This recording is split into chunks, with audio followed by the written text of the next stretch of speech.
odds drop. And if it drops to a particular point to where it's just astronomical, then I'm going to use that horse on top, maybe in some a single, maybe in a superfecta, a trifecta, or pick four. So I'm going to get the value. It's ways to get value that you expect outside of just a traditional win bet. I just thought I wanted to throw that in. I know a lot of you know that. That's just food for those who may think otherwise or not know that particular strategy. But anyway, on to the 4 Glacier. This frosted coat. Now, there's another frosted runner, first timer that ran today. He got the lead, but didn't run well. And I'm very, like I said, I'm very quirky about this. Frosted and Tappet, Frosted Sire, are gray horses. This horse, Glacial, is gray. So to me, he has more Frosted and Tappet in him than that runner in the first race today who was a bay. I don't know. Some horses may get gray as they get older. I don't know. But why some of them come out gray from the start, I don't know. This horse probably looks like Tappet and Frosted, and to me, probably has more of Tappet and Frosted's blood in him than Country Cafe, the Lionheart dam. So like I said, I'm very quirky about that. Nevertheless, Glacial himself is 1-for-1. Also aired at Churchill. The buyer was 2 points lower than Lonsdown, the 2.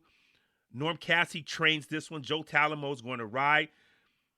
This coach's work since the last race were very, very sharp. That 5 furlong work tells me a lot, because most young horses, young runners, they're going to work 3 and 4 furlongs. You're not going to see 6 furlongs, and you rarely see 5 furlong works from them, especially after a win and right before a big race like this one, a grade 3, that they're pointing to. So this tells me a lot. I'm going to put this coat on top, and then, like I say, I'm using the 2-horse Lonsdown. Those are my 2 runners I'm using here in race 9. I do want to mention the 8 Double Thunder. This is another Super Saver coat. Now, Double Thunder won at Monmouth, the track where you cannot use a whip. I can't say whip anymore. You can't say that word, right? Is it riding crop? Okay, so anyway, let me stop. You can't use a riding crop at Monmouth, but now I guess today at Churchill you can. But this colt won without it, and now gets Johnny V. This is a Todd Pletcher and Johnny V tandem.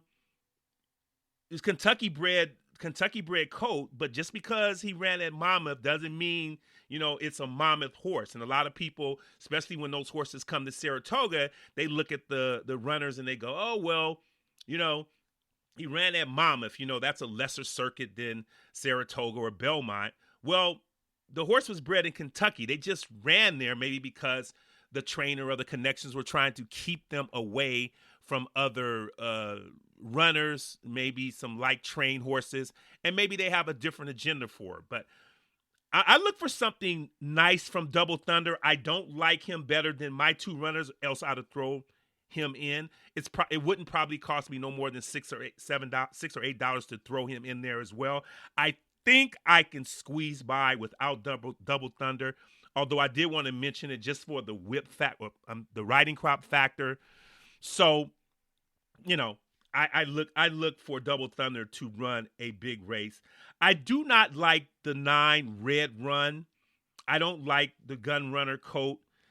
I'm leery about runners who win first time out, like their only win and was on a sloppy track. A lot of times that number is inflated. This one seems not to be, but you don't really know. You don't really know what you're going to get. Did the horse air because of the slop? I don't know.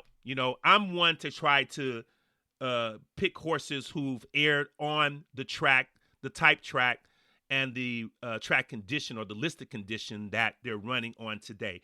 And since it looks like it's going to be fast and firm, I'm not going to use Red Run. I know it's Asmussen and Santana, but I'm gonna go elsewhere with the 2 Lonsdown and the 4 Glacier in the 9th race, which is the Bashford Manor. That is the second leg of the pick 5. Race 10 is the third leg. It's the Grade 2 Wise Dan, named for the great Wise Dan, the Hall of Famer. It's a mile and 16 on the turf, mile and 16th on the turf. And it's $300,000 purse for 4-year-olds and up. And Set Piece, the number 1 for trainer Brad Cox, is a gelding who is obviously very, very sharp. Does not really need a fast pace to close into. He's won 4 out of the last 6, closing into dawdling paces. 113 for 6 furlongs, 137, nearly 138 for a mile, and still able to close in and get a piece of the pie. So, these type races, turf races are usually run very, very slow first and very, very fast at the last part of the race. And like I say, so a lot of times pace is not going to matter. If you do get a fast pace in a turf race, you can almost surely look for closers. But I don't think Set Piece needs a fast pace. I am going to use this gelding 8-5 on the morning line, 3-4 at Churchill. Brad Cox having another stellar meeting here at Churchill. Uses his main man in Florent Giroux. No reason not to use Set Piece, although it's not going to be a single. I rarely use singles in any particular race unless Spectacular Bid was running or something like that. But normally I don't use singles, and in this case I won't either, although I'm going to use him and stay on top. The only other horse I'm going to use, or the other runner I'm going to use in this race, is the gelding Hierarchy, the 5. And this is a Joe Sharp. Joe Sharp is another trainer having a very, very good meet. 2-for-3 at Churchill on Churchill's turf with a third. And same type of running style as Set Piece. Doesn't need a very fast pace to close into. Adam Beschizza is riding today. Like I said, I've been off for the last couple of days. I don't know where Corey Lannery is. Is he hurt or in somewhere else or on suspension? I don't know. But Corey's rode him and won with him the last 2 times this gelding won. But actually, Adam Beschizza's on today. I'm looking at the jockey trainers percentages, and Adam rides for Joe Sharp a lot, 15% out of 189 mounts the last 2 years. So obviously, Joe went and got someone who rides for him very, very often. More close today for Hierarchy than Set Piece. I'm going to look for those 2 to come running home together. The number 8 horse, Field Pass, I'm going to say this right up front. I'm not going to use Field Pass. I do want to mention that the horse is 4-for-4 in the money at Churchill. Mike Maker and Ricardo Santana. Now, Mike Maker is the only trainer outside of Steve Asmussen that Ricardo Santana rides for and is riding at 20%. With the amount of mounts, not 1 or 2 mounts. He's ridden over 100 horses for Mike Maker. And I'm thinking, like, how does I'm looking at the stat and I'm like, where is Santana getting on 100 of Maker's horses the last year or so? And he's riding every race for Asmussen. I don't know. No, I'm kind of just kidding. I watch a lot of races, so I kind of know how that happened. But it does. I'm looking at the stat. It is, quite remarkable to see Ricardo at 20% for Mike Maker. And, I've heard Mike Maker speak highly of Ricardo. He likes him. Maker has a lot of good turf horses. Ricardo is not known for his turf riding, but they've had luck together. They've won a Breeders' Cup race, I believe, or at least a race on Breeders' Cup Day. I have to really think about that. But so Maker uses Ricardo a lot. So I wouldn't be surprised if I get knocked out, it would be this horse. I'm not going to use a Field Pass, but I do want to mention this would be my third choice. This Lemon Drop Kid coat likes the track, and like I said, Ricardo rides for Maker, and I think this one is live. I may get to it and put something on field pass, maybe put him in a trifecta or an exacta. But like I said, I did want to mention the 8 field pass. So in closing, in this race, the 1 set piece and the 5 hierarchy are the 2 horses I'm using. Race 11, the big one, the feature, the Stephen F. Foster itself, grade 2, 600,000, a mile and an 8 for older horses. These could be Whitney horses at Saratoga later, or, anything. Maybe even some Breeders' Cup horses, obviously. We'll see. 9 are signed up. No scratches. Seems like toward the end of the card, everything seems to be going clean, which is a good sign. Race 11 is the Stephen F. Foster itself, the big race of the day, the big race of the meet, actually, or second big race of the meet. It's a grade 2, $600,000 purse, 4-year-olds and up. Obviously, some possible Whitney runners in here, Breeders' Cup Classic runners in here as well. Let's start with the 8, Maxfield, the favorite, the probable favorite, one of the best handicap horses in America. Brendan Walsh pushing all the right buttons, as many trainers have been at this meet at Churchill, 30%. Obviously pointing this coat to this race, this 4-year-old by Street Sense. Jose Ortiz is going to ride back, winning the Ali Sheba with the 105 buyer, coming back with a nice 48 work on the track. All systems says go. Don't see why, he wouldn't be there. He's 3 for 3 at Churchill. So a liking to the track is not an issue. If you're playing the pick 4, the pick 5, you don't want to be caught with not having this horse on your ticket. I'm going to use others, but, I don't really have to say a whole lot about Maxfield. I don't have to give you him, what it's all about. I am going to use a couple of other horses here.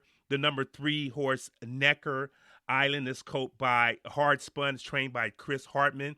Chris Hartman is just on fire, although not maybe of this particular caliber in grade 2s and whatnot. However, I like the way this colt is progressing.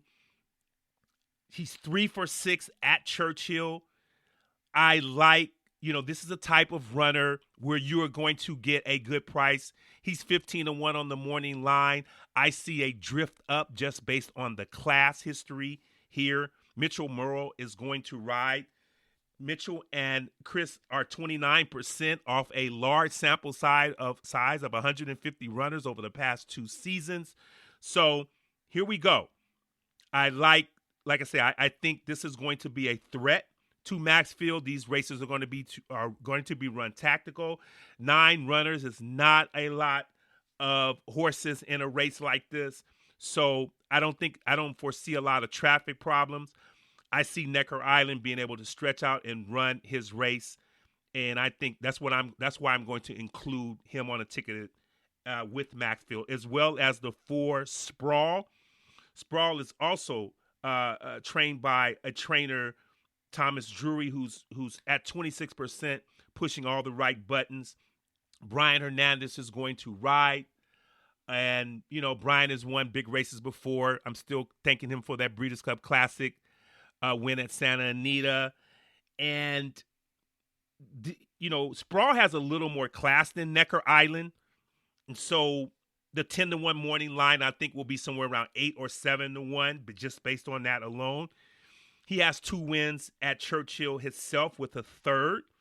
Good work since a 47 breezing for 4 furlongs. Coming into the race sharp, tactical speed, should be in front of Maxfield, may get first run on Maxfield, so we'll see where that goes. So the 3 Necker Island, the 4 Sprawl, and the 8 Maxfield in the Stephen F. Foster, which is the 4th leg of the late pick 5.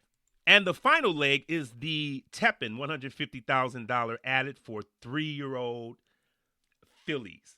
I am going to start off right off the bat. I'm using 3 here. I'm going to go against my post position integrity here. I'm going to give you Toby's Heart. This is going to be my best bet of the day. My, when horse players talk, they say best bet. It usually means most likely winner in their mind, not the best bet when it comes to money value.